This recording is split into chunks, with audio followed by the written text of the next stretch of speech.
If you have chronic neck pain and it feels impossible to get rid of, despite how many things you've tried, there's usually a reason. And it's not because of a lack of discipline or because you're broken. A lot of neck pain advice is built on assumptions that sound logical and even sometimes help in the short term, but don't actually lead to lasting relief. In this video, I'm going to break down the 4 most common assumptions that I see, how they keep you stuck in pain, and what actually helps instead. As these assumptions lose their grip, neck pain and chronic pain in general feels less confusing, and a path towards relief becomes much clearer.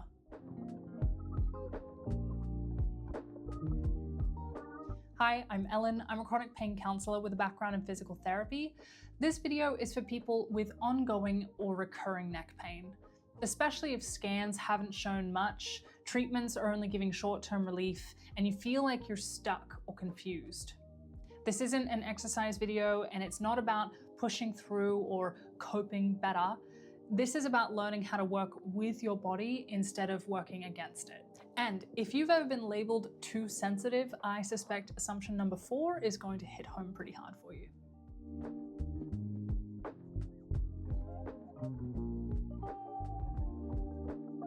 The first very common assumption we're going to be examining is, if my neck hurts, I must need to stretch more. I can't count how many times clients have come to me and said things like, I probably just don't stretch enough, or I know I should stretch more, often saying this while they're stretching their neck, trying to get relief. I've had clients who genuinely can't sit still while we're talking because they're in so much pain, and their knee-jerk response to the tension is to stretch.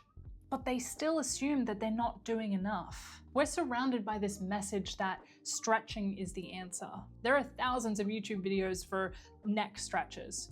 Physios, chiros, massage therapists prescribe them. There are even these places in Australia called stretch labs where you can pay someone to stretch you. And to be fair, stretching does feel good in the short term. That moment of relief is real. But in the 7 years that I've been working with neck pain, I've never seen stretching work as a long-term solution. In fact, I often see the opposite. I've seen it make things worse. When stretching becomes the go-to response to pain and tension, especially when it's done urgently or aggressively, it can actually increase tension over time. The nervous system is often creating tension in the neck as a protective response. And when we're constantly pushing against that protection, the brain can pull back even harder. The more we push, the more it pulls. It's a bit like drinking salt water. The more you do it, the more you need it. I had a client once who, during our first session, literally couldn't stop stretching. He was pulling on his neck, cracking it, twisting his head, constantly adjusting. And you could tell that he was just desperately trying to get some kind of relief. So in our first session, instead of doing more stretching, we did something completely different. We worked on allowing him to notice the sensations without immediately reacting to them, without fighting them. And we introduced a few other ways to settle his body that didn't involve so much pushing and pulling. By the end of the session, he was noticeably calmer, both in his body and his mind. His homework was simple. Whenever he felt the urge to get rid of pain, he just had to pause for 10 seconds. That was it. And after that, he could do whatever he wanted. This served to help him break that knee-jerk response without taking away the thing that did feel helpful at the time. But when he came back the next week, he was like a different person. He sat in the chair, still and relaxed. He told me that as soon as he stopped trying to use stretching to get rid of the pain, he felt calmer. And that alone brought more relief than the stretching ever had. He still had tension, he still had some pain, but there was way less of it. And more importantly, he no longer felt like he was fighting with himself.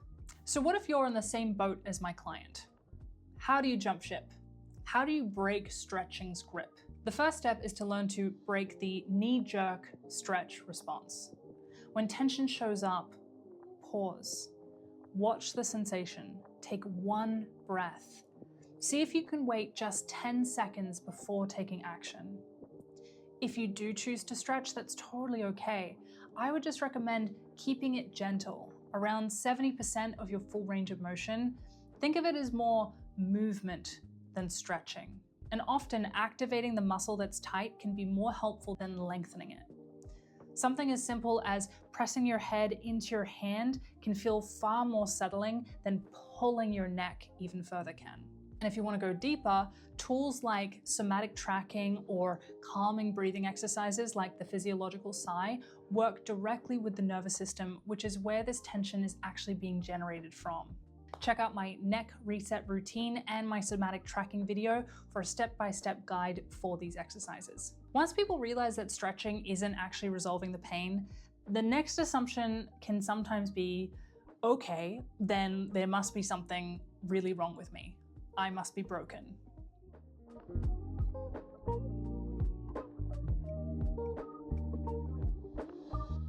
This is the next common assumption that people have about their neck pain, and pain in general, is that if there's pain, there must be damage, and that the pain won't go away until whatever is damaged is healed or fixed. And that assumption is completely understandable. It's what we're taught. It's what we experience with acute injuries. Pain feels alarming, especially in the neck, which is a highly sensitive area. And the thing about neck pain is that you don't need much pain for it to become completely debilitating. Tension alone can be exhausting and draining, let alone neck tension that leads to headaches and aching and shooting pain and jaw issues, which are a whole other level of awful. So when pain shows up, of course we want to figure out what's wrong. But with chronic neck pain, the majority of the time, pain does not mean damage. That's why I see so many people in my clinic with significant neck pain and headaches have completely clear scans. And even when there is something structural going on, it often isn't the actual driver of the pain. I know this one very personally. As a kid, I had neck pain, and my x-rays showed a neck that was out of alignment. No nice curves, bones not sitting straight. So that became the explanation for my pain. My physios and chiros got to work trying to straighten everything out, but nothing got better. If anything, it actually just got worse. And here I am now, completely pain-free, and I highly doubt that my neck looks any different on an x-ray. No, I haven't checked because who can be bothered getting unnecessary scans? Looking back, I actually think that those scans became a distraction. They became the focal point, the thing that my therapists referred to, the thing that I referred to as the reason for my pain. Meanwhile, my anxiety and stress were running rampant, and eventually would cause me far more issues than just neck pain. But that is a story for another time. The real problem with assuming that pain always equals damage is that it keeps your attention locked on the wrong thing, just like it did for me. It keeps you chasing a cure, a fix, a treatment. It keeps you believing that you're broken, and that belief keeps your nervous system in high alert mode, which, ironically, keeps the pain going. This misunderstanding about how pain works is one of the most detrimental things when it comes to resolving chronic pain. Once you've ruled out big red flags like spinal fractures, infections, tumors, cancers, meningitis, acute injuries, or anything with a very clear medical treatment path, and you've tried your physios, chiros, and massage therapists, because let's be honest, if you're here, you've probably tried everything. I'm a last-ditch effort. I know, I get that. I'm okay with that. It might be time to stop trying to fix yourself. As soon as I truly understood that I wasn't broken and that I didn't need fixing, the fear around my pain collapsed. And when that fear disappeared, the pain reduced. And that pain reduction boosted my confidence. And that confidence boost reduced the pain even further. It became an upward spiral, the opposite to the downward spiral that I'd been stuck in for so many years. I'm not saying don't go to your physio or chiro or massage therapist. If you get relief there, keep doing it. Short-term relief absolutely matters. And sometimes physical therapy really is the answer.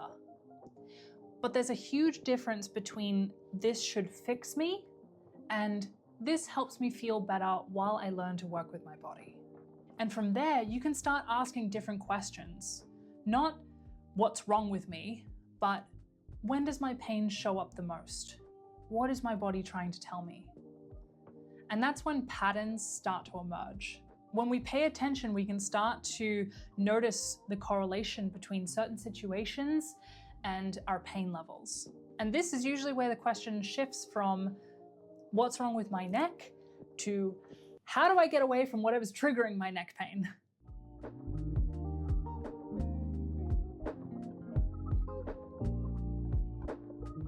It can feel like there are certain situations in your life that are simply unworkable, and that the only way your neck pain is going to go away is if you can get away from whatever is causing it.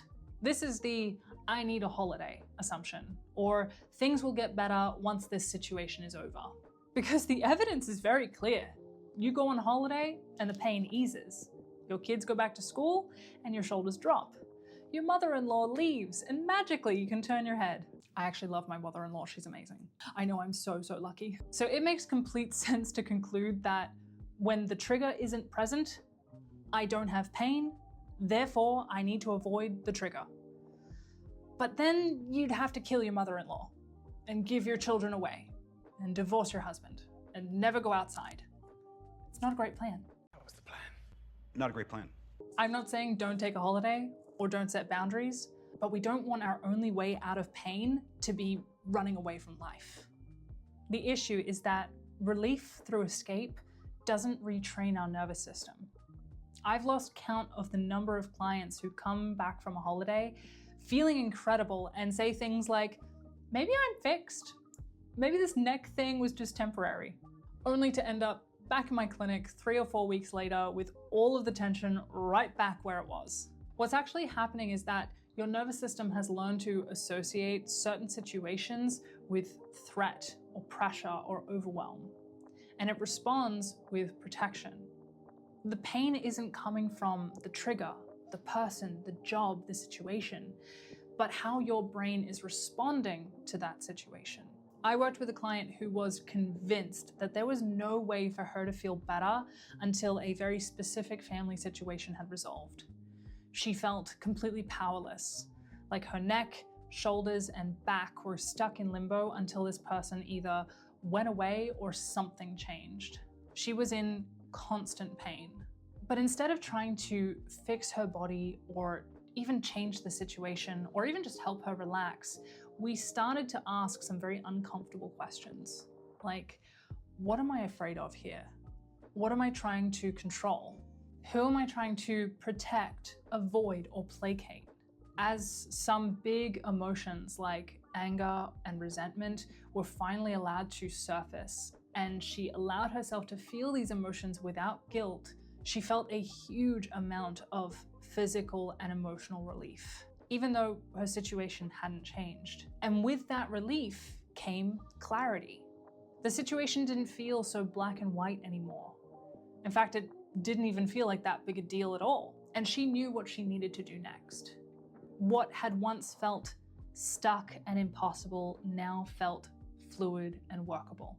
What was remarkable was that her pain reduced significantly before the situation itself had changed at all, because she could see a path forward.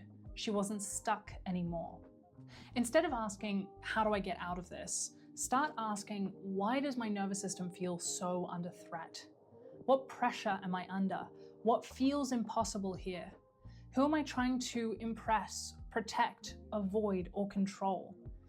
Is there something that I believe has to happen before I can feel okay? Before I can breathe? You don't need to solve everything, and this video can't possibly cover what to do with the answers to those questions. But even just asking those questions can bring a surprising amount of clarity and relief. Because when your nervous system can see options, it no longer has to rely on pain to try and warn and protect you. And just to be very, very clear, this does not apply to situations involving abuse, violence, manipulation, or real danger. In those cases, your nervous system isn't overreacting, it's doing its job. Safety comes first, and those situations don't need a mindset shift, they need support and protection. What makes all of this harder is that when we're experiencing chronic stress, our thinking narrows. It becomes harder to see options, harder to ask these questions, harder to find solutions. And that leads directly into the next misunderstanding. The belief that you need to toughen up and stop being so sensitive.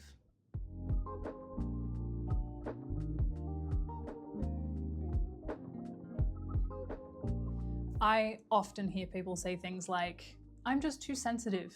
I wish I could just push through it." Underneath all of that is a really common assumption that in order for pain not to happen, for the nervous system not to create stress-based pain, you need to feel less, care less, be less emotional, be less sensitive. Because there are people who seem to be less affected by things.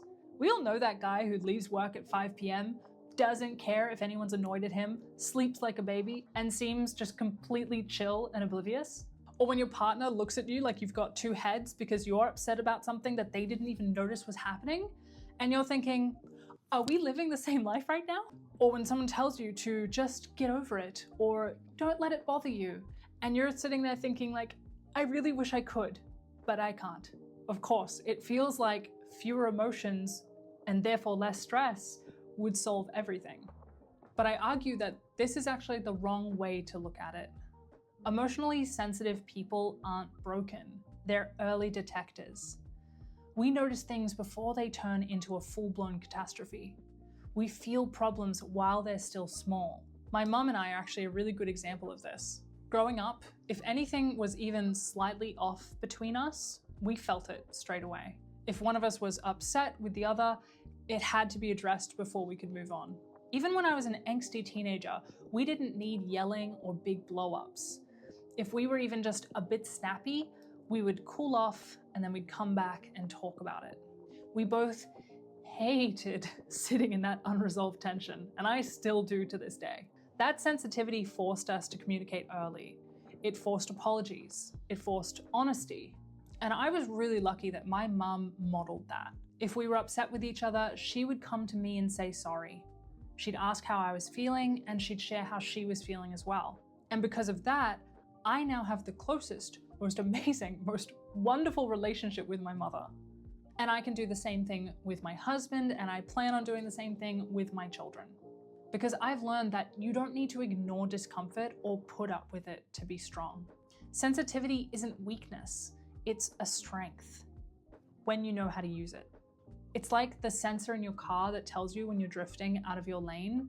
It alerts you early so you can correct gently, instead of waiting until you've driven off into a ditch. The real problem starts when sensitive people are taught to ignore or suppress what they feel. When we're taught to live as if we weren't sensitive, to power through, to swallow emotions, to cope in the way that less sensitive people cope. That's where chronic stress and chronic pain and chronic illness kicks in. It's not the feelings that cause the problem, it's the swallowing of the feelings. If my mum hadn't encouraged me to talk about how I felt, to express and to address things early, I would have been a much bigger mess than I was. My neck pain didn't come from home. It came from living in a world that constantly asked me to swallow my feelings and just push through. From a world that misunderstood my physical pain as a physical problem, when it never really was. Even though I did end up with a lot of pain and illness due to stress and nervous system dysregulation, part of what helped me dig myself out of it was what I'd learned growing up. That it was okay to not be okay, and that talking about the hard stuff mattered. Now it's my ability to feel anger, frustration, grief, sadness, and all of those emotions that we're told are bad that keeps me from falling back into pain and illness. The key here is not to feel less. It's to let yourself feel more, to feel early, to feel honestly, and to feel often. When emotions are noticed and allowed to be there and allowed to be expressed before they pile up, the nervous system doesn't need to use pain to get our attention. If you zoom out, all four of these assumptions have something in common. They're all attempts to control or fix or escape or override what your body is trying to communicate. And once you understand that, the path out of pain becomes far more obvious, and pain itself is no longer the enemy. But what do you do when pain has already showed up? How do you work with it without fighting it or trying to make it disappear? whilst also getting relief?